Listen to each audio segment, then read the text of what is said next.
Olá! Hoje a gente vai mergulhar nos principais ensinamentos do livro A Psicologia Financeira. E a ideia central, olha, é surpreendente. O sucesso com dinheiro tem muito menos a ver com a sua inteligência e muito mais a ver com o seu comportamento. Vamos entender direitinho o porquê.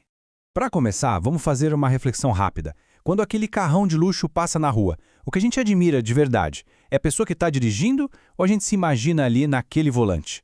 A resposta para essa pergunta é o ponto de partida de tudo que a gente vai conversar hoje. E é exatamente isso que nos leva ao primeiro grande conceito do livro, a diferença crucial entre riqueza e fortuna. Uma é aquilo que todo mundo vê, a outra é o que realmente importa. Essa distinção é fundamental. Riqueza é o que a gente enxerga. Sabe, os carros, as casas, as roupas de marca, é o dinheiro que já foi gasto. Agora, a fortuna, por outro lado, é o que a gente não vê. São os ativos do dinheiro investido que não foi torrado, que continua trabalhando para você e que, no final das contas, compra uma coisa que não tem preço: liberdade e opções. E olha, essa citação do autor resume tudo de uma forma genial. Tentar mostrar que tem dinheiro é, ironicamente, a receita perfeita para ficar sem dinheiro. É uma baita armadilha que acaba com o que a gente mais deveria valorizar: a nossa liberdade. Vamos nos aprofundar um pouco mais nessa ideia com o que o livro chama de o paradoxo do dono do carro. Afinal, por que a gente compra coisas tão caras? A resposta é bem mais complexa do que parece. E aqui está o grande paradoxo. A admiração que a pessoa busca quando compra um item de luxo raramente vai para ela. As pessoas olham o carro e pensam: nossa, se eu tivesse esse carro, todo mundo ia me admirar. O foco é total no objeto e na projeção que a gente faz, e não em quem de fato é o dono. A verdade nua e crua é que, se o objetivo é ganhar respeito, existem caminhos muito mais eficientes. O caráter de uma pessoa, a humildade, a gentileza dela, gera uma admiração genuína que nenhum bem material no mundo consegue comprar. Agora vamos passar para a relação entre a poupança e o nosso ego. O livro defende, de uma forma muito convincente, que lidar com dinheiro é uma habilidade comportamental, não é matemática pura. Eu, particularmente, adoro essa definição. Ela muda completamente o jeito que a gente olha para o ato de poupar. Não é sobre se privar das coisas, mas sim sobre ter humildade. Poupar é, na verdade, a distância que você consegue criar entre o que você ganha e o que o seu ego insiste que você precisa gastar para impressionar os outros. E essa é a tese central do livro. Sabe, não importa o quão brilhante alguém seja, se o comportamento financeiro for impulsivo, a chance de dar ruim é grande. E o contrário também é verdade.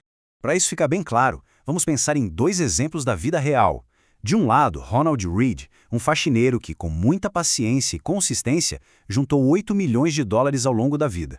Do outro, Richard Fusconi, um executivo formado em Harvard que, levado pela ganância e por gastos absurdos, acabou falindo. É a prova de que o comportamento vence de longe o diploma na parede. Agora, uma ideia que pode soar um pouco contraintuitiva. A maioria de nós pensa que precisa de um objetivo para poupar. Sei lá, uma casa, um carro. Mas o livro sugere algo muito poderoso. Guarde dinheiro simplesmente por guardar. E por que isso? Simples, porque a vida é uma caixinha de surpresas. Essa poupança sem um nome, sem um destino certo, cria uma proteção contra os imprevistos. Ela te dá a flexibilidade, te permite aproveitar oportunidades que aparecem do nada, tomar decisões melhores sem estar com a corda no pescoço e, o mais importante de tudo, ela compra controle sobre o seu próprio tempo. E isso nos leva à lição final, que talvez seja a mais profunda de todas. Qual é a verdadeira recompensa de acumular fortuna? Acredite, não é o que se pode comprar com ela. O objetivo final não deveria ser ter coisas, mas sim ter autonomia. A capacidade de usar o seu tempo como você bem entende. Esse é o retorno mais valioso que o dinheiro pode te dar. É o maior dividendo de todos. Pensa só no que isso significa na prática. É poder acordar e decidir o que fazer com o seu dia, com quem passar o seu tempo e por quanto tempo, sem a pressão de ter que pagar as contas. Essa é a verdadeira liberdade. É a forma mais pura de riqueza que existe. E tudo isso nos leva a uma pergunta final, talvez a mais importante de todas.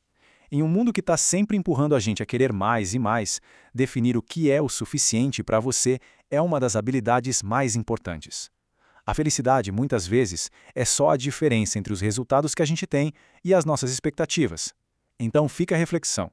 O que de verdade é suficiente para você?